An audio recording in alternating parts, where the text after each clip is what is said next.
சரி, இப்போ இது வரைக்கும் பார்த்தது என்ன அப்படி பார்த்தோன்னு பார்த்தீங்கன்னா, அந்த ப்ரோக்ராமிங்குடைய ஸ்ட்ரக்சர்ஸ்லேருந்து எந்த மாதிரி கொஸ்டின்ஸ் வரும் என்னங்கிற விஷயத்த வந்து பார்த்தோம். இப்போ வந்து ஒரு சாம்பிள் ப்ரோக்ராம்ஸ் எழுதுகிறேன். அந்த ப்ரோக்ராம்ஸ்லேருந்து எப்படி கொஸ்டின்ஸ் வரும் அப்படிங்கிறது வந்து தெரிஞ்சுக்கணும். ஏன்னா நமக்கு கொடுத்துருக்கிற டாப்பிக்கே வந்து பார்த்தீங்கன்னா ப்ரோக்ராமிங் இன் C++ன்னு சொல்லி கொடுத்துருக்குறாங்க.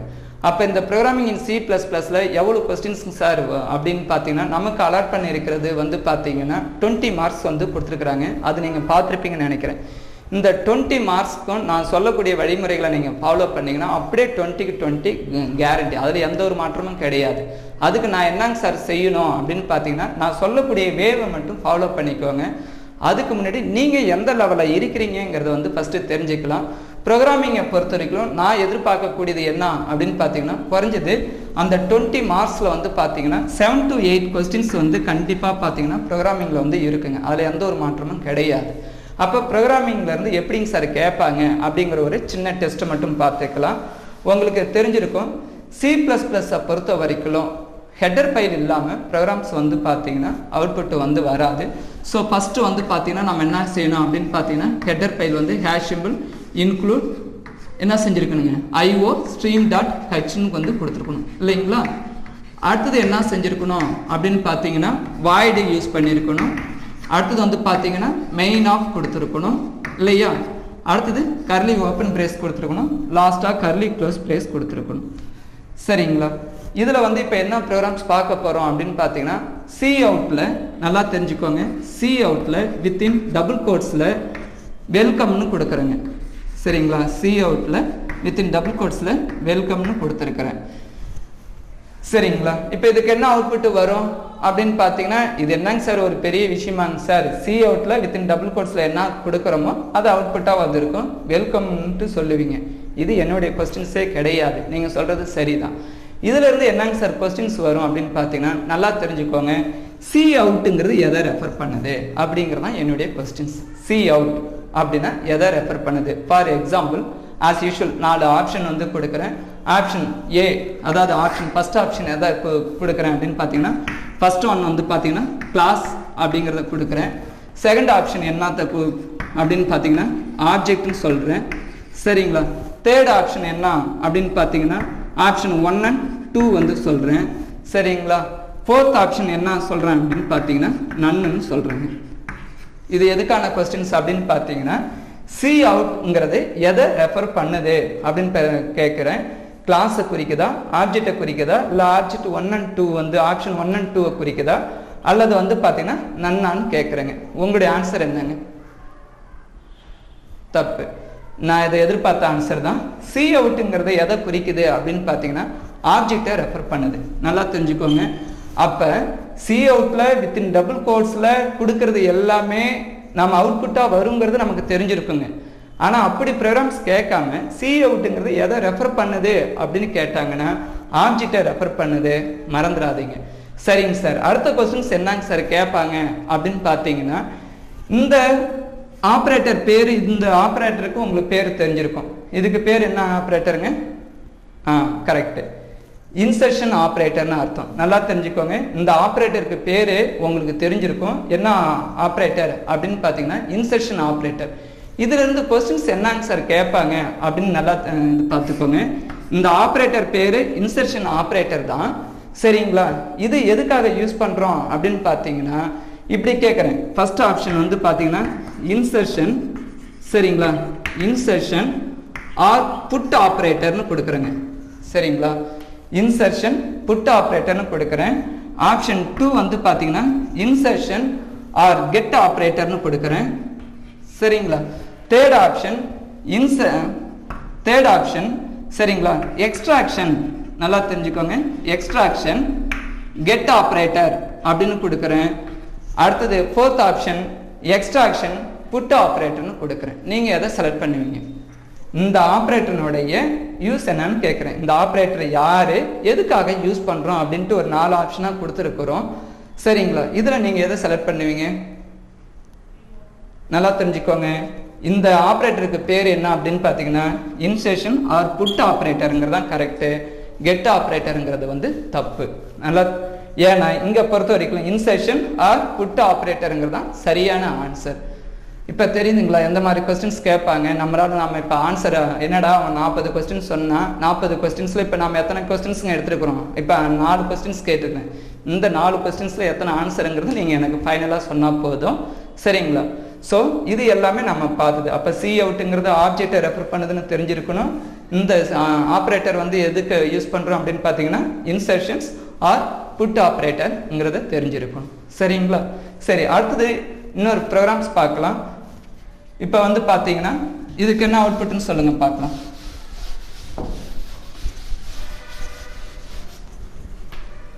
இன்டிஜர், அடுத்தது பின்னு ஒன்று கொடுக்குறேன், H1 கொடுக்குறேன். சரிங்களா? சின்னு கொடுத்துருக்குறேன். ஓகேவா? C = 1/2 ஆஃப் B × H அப்படின்னு சொல்லி கொடுத்துருக்குறேன். சரிங்களா? இப்போ பிக்கு என்ன வேல்யூ கொடுக்குறேன், இந்த இடத்துல என்ன கொடுத்துருக்குறேன் அப்படின்னு பார்த்தீங்கன்னா B = 1 கொடுத்துருக்குறேன், H = 1 கொடுத்துருக்குறேன், சின்னு கொடுத்துருக்குறேங்க. சரிங்களா? சி அவுட்டில் இப்போ என்ன ரிசல்ட்டு அப்படிங்கிறது தான் உங்களுடைய அவுட்புட். இப்போ இந்த இதுலேருந்து என்ன கொஸ்டின்ஸ் கேட்குறேன்னா சியோட வேல்யூ என்ன அப்படின்னு கேட்டிருக்கிறேன். சியோட அவுட்புட் என்ன அப்படிங்கிறத பார்த்தீங்கன்னா ஆப்ஷன் 1 வந்து பார்த்தீங்கன்னா 0ன்னு கொடுக்குறேன். ஆப்ஷன் 2 வந்து பார்த்தீங்கன்னா என்ன கொடுக்குறேன் அப்படின்னு பார்த்தீங்கன்னா 0.5ன்னு கொடுக்குறேன்.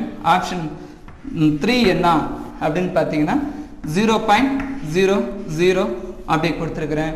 ஆப்ஷன் 4 வந்து என்ன அப்படின்னு பார்த்தீங்கன்னா நன்னு கொடுத்துருக்குறேங்க. இதுக்கு என்னங்க ஆன்சர் சொல்லுங்க பார்க்கலாம். கரெக்ட்.